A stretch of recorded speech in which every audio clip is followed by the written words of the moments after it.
Perkenalkan nama saya Muhammad Irfan Prayoga dari jurusan Psikologi Islam angkatan 2022. Hai Pan, kenalin nih guys, nama aku nih Muhammad Hakan Syukur, jurusan Psikologi Islam angkatan 2022. Nah, kami ini ingin mempersembahkan mempersembahkan video dari kesehatan mental ya guys ya. Nah, dalam komunitas itu gimana? Nanti kami akan mempersembahkan video menarik nih. Mari kita simak video berikut ini.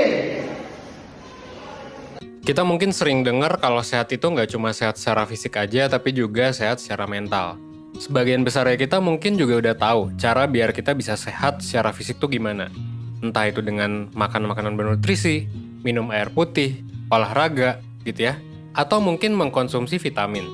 Hal-hal tadi itu udah sering banget kan kita dengar, atau mungkin kita juga udah praktekin sekarang di masa pandemi COVID ini. Tapi pernah nggak sih lo bertanya-tanya cara biar sehat mental itu kayak gimana? Atau mungkin lo udah tahu, tapi bingung gitu. Cara buat mulai sehat mental tuh kayak gimana? Well, kalau misalnya lo bingung tentang gimana caranya biar sehat mental, lo nonton video yang tepat. Kenapa? Karena gue kali ini bakal ngebahas tentang gimana caranya biar kita bisa sehat mental dan cara mulainya tuh gimana.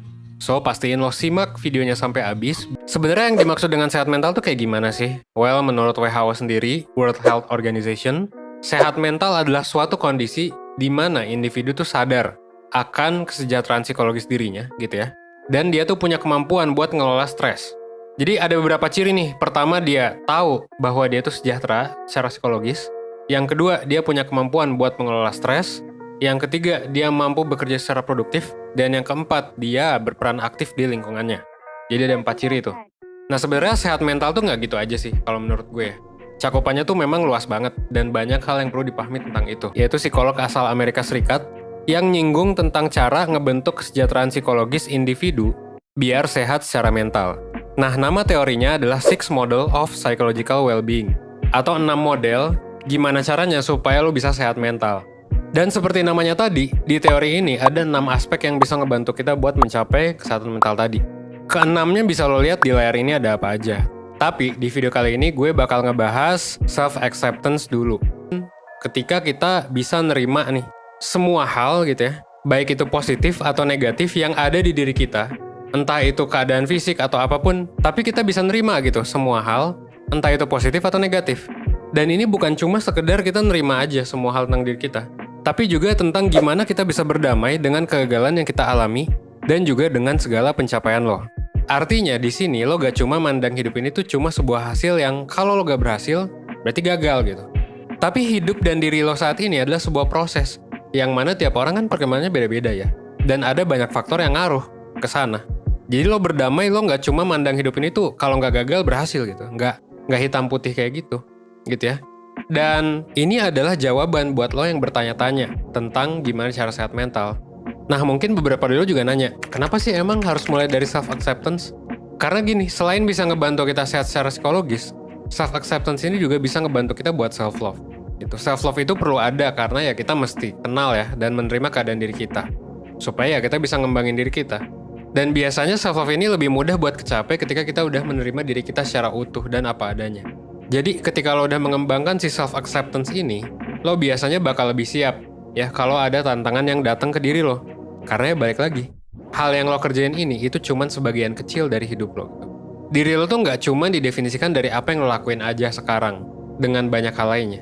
Jadi ketika yang lagi lo lakuin ini gagal, UTBK lah gitu ya, pekerjaan lah, karir lah gitu kan. Atau mungkin lo belum punya mobil, lo belum punya HP, belum punya MacBook gitu kan. Ya bukan berarti lo kehilangan seluruh dunia lo kan gitu. Begitupun kalau ini berhasil ya.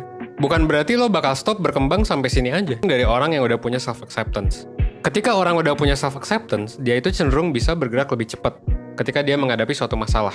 Kenapa? Karena individu yang punya self-acceptance tinggi, itu udah bisa nerima semua aspek dalam dirinya. Dan dia tahu gimana cara mengatasinya. Jadi ketika ada masalah ya udah, langsung selesaiin aja, sesuai dengan kondisi dia. Nggak perlu banyak ngeluh, nggak perlu banyak galau, dan lain sebagainya. Nah, sebenarnya ada 2 tipe nih dari self-acceptance. Ada yang rendah, ada yang tinggi. Mungkin beberapa dari lo rendah, mungkin beberapa dari lo udah tinggi. Misal, gue ambil contoh kasus. Lo adalah tipikal orang yang nggak bisa begadang. Karena kalau dipaksain biasanya ketika bangun lo bakal pusing. Nah, ketika ada tugas yang deadline dikumpul besok, dan lo baru dapat informasi di malam hari, buat orang yang self-acceptance tinggi, ya dia tahu kalau dia gak bisa begadang.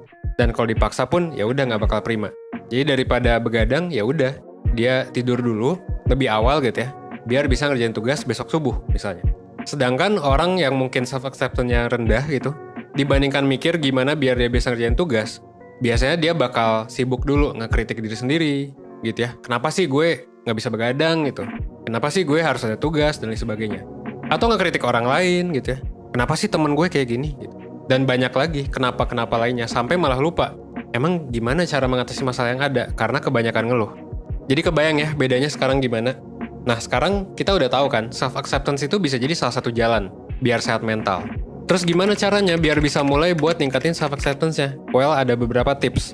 Yang paling pertama dan utama adalah mengenali diri kita sendiri, luar dan dalam. Penting banget buat kita kenali diri sebelum memulai menerima. Emang sih pas kita mencoba buat mengenal diri, mungkin awalnya bakal susah. Tapi nggak apa-apa, pelan-pelan aja. Mungkin ada beberapa dari lo bingung, sebenarnya gue ini gimana ya? Tujuan gue ke depannya gimana ya? Atau lo bingung juga cara buat kenal diri gue gimana ya? Well, coba mulai aja dulu dengan cara paling sederhana. Lo bisa ambil kertas dan alat tulis yang lo punya, terus ya lo tulis aja gitu. Lo bisa tulis nih, lo tuh orangnya kayak gimana, kondisi tubuh lo kayak gimana, kalau lagi stres lo ngapain, atau sesimpel rutinitas apa yang wajib banget lo lakuin di pagi atau malam hari. Dari tulisan lo tadi, lo bisa mulai ngeraba-raba diri lo yang sebenarnya itu kayak apa. Dan lo bisa mulai kenalan sama diri lo sendiri, sebenarnya orang yang kayak gimana sih lo itu. Nah setelah lo mengenal diri lo sendiri, nah baru lo bisa mulai buat terima diri lo gitu. Bukan cuma hal positif doang, tapi juga negatifnya.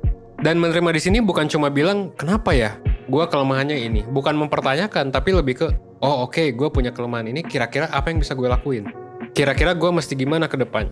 Nah, kalau misalnya lo udah nyoba cara barusan, tapi lo masih bingung buat nerima diri sendiri, lo masih ngatain diri lo sendiri, lo masih kayak banyak ngeluh dan lain sebagainya, dan lo nggak bisa nyelesain masalah lo gitu kan?